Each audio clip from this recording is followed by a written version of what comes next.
Welcome to Malayali kitchen world. ഞാൻ ഇന്ന് ഇവിടെ കാണിക്കാൻ പോകുന്നത് ഈസിയായി നമുക്ക് എങ്ങനെ ഉണക്ക ചെമ്മീൻ കൊണ്ട് ചമ്മന്തി ഉണ്ടാക്കാവുന്നതാണ്. അതിനായിട്ട് നമുക്ക് വേണ്ടത് കുറച്ച് ചുവന്നുള്ളി തൊലി കളഞ്ഞ് ചതച്ച് വെക്കണം. നമുക്ക് നമ്മുടെ മിക്ക വീട്ടിലും ഭർത്താവിനും മക്കൾക്കൊക്കെ എപ്പോഴും ഒരു ചമ്മന്തിക്കാരായിരിക്കും അവർ. അപ്പം അങ്ങനെയുള്ള വീട്ടമ്മമാർ എപ്പോഴും കുറച്ച് ചുവന്നുള്ളി തൊലി കളഞ്ഞ് കഴുകി ഫ്രിഡ്ജിൽ വെക്കുക. അതുപോലെ ഒരു പാക്കറ്റ് ഉണക്ക ചെമ്മീൻ പൊടി വാങ്ങിച്ചിട്ട് ചൂടാക്കിയിട്ട് ഇതുപോലെ പൊടിച്ച് വെക്കുക.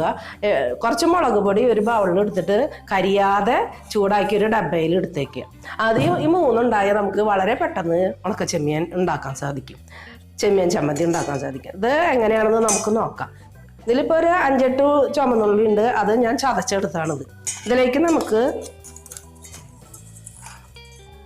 ഒരു 2 സ്പൂണ് ഉണക്ക ചെമ്മീൻ പൊടി ചേർക്കാം.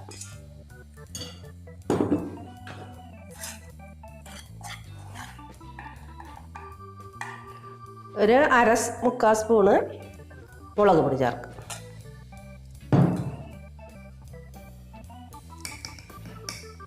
കുറച്ച് ഉപ്പ് ചേർക്കാം പാകത്തിന്.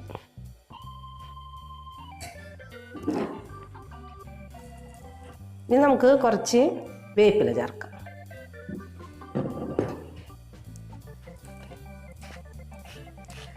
കുറച്ച് റൈസ് ഓയിലോ അഥവാ വെളിച്ചെണ്ണ ഉണ്ടെങ്കിൽ നമുക്ക് ചേർക്കാം കുറച്ച്.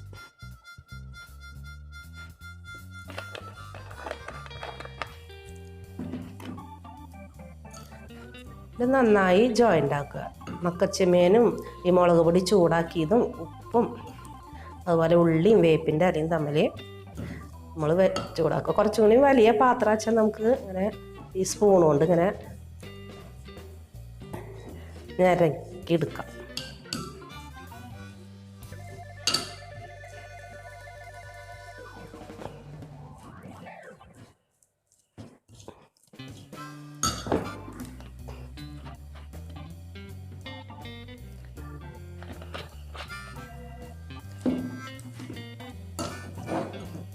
ഇത് കുട്ടികൾക്കും വലിയവർക്കൊക്കെ ഒരേപോലെ ഇഷ്ടപ്പെടുന്ന ചമ്മന്തിയാണ്. ചമ്മന്തിക്ക് പ്രായമുള്ള വീട്ടിൽ നമ്മൾ ഈ ഉണക്കച്ചെമ്മീൻ പൊടി മുളക് പൊടി ചൂടാക്കിയത് ഒരു ഡബ്ബയിലാക്കിയിട്ട് 2 ഒരേ ഡബ്ബകളാക്കിയിട്ട് എടുത്ത് വെച്ചാൽ നമുക്ക് കുറച്ച് ചുവന്നുള്ളി തൊലി കളഞ്ഞ് കഴുകി ഫ്രിഡ്ജിൽ എടുത്ത് വെച്ചാൽ പെട്ടെന്ന് തന്നെ ചെമ്മീൻ പൊടി ഉണ്ടാക്കാം. ചിലപ്പോൾ നമ്മുടെ മക്കൾ ഊണ് കഴിക്കാനിരിക്കുമ്പോഴായിരിക്കും അമ്മേ ചമ്മന്തി ഉണ്ടാക്കുമെന്ന് പറയാം. അപ്പോൾ ആ അവസരത്തിലൊക്കെ നമുക്ക് ഈസി ആയിട്ട് ഉണ്ടാക്കാവുന്ന വളരെ ടേസ്റ്റുള്ള ഒരു ചമ്മന്തിയാണ്. നമുക്കൊന്ന് തരി ഉപ്പ് നോക്കി വെക്കാം.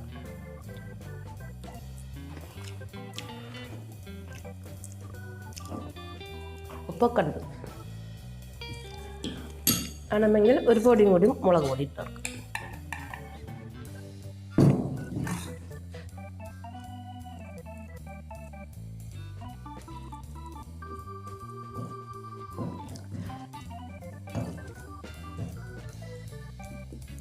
അപ്പം നമ്മുടെ ഉണക്കപ്പൊടി കൊണ്ടുള്ള ചമ്മന്തി തയ്യാറായി. ഈ ചമ്മന്തി നിങ്ങൾക്ക് കുട്ടികൾക്കും വലിയവർക്കൊക്കെ ഇഷ്ടപ്പെടും. നിങ്ങളൊന്ന് ട്രൈ ചെയ്ത് നോക്കണം. ഈ വീഡിയോ ഇഷ്ടപ്പെട്ടെങ്കിൽ ലൈക്ക് ചെയ്യുക, സബ്സ്ക്രൈബ് ചെയ്യുക. മറ്റൊരു വിഭവമായി നമുക്ക് വീണ്ടും കാണാം.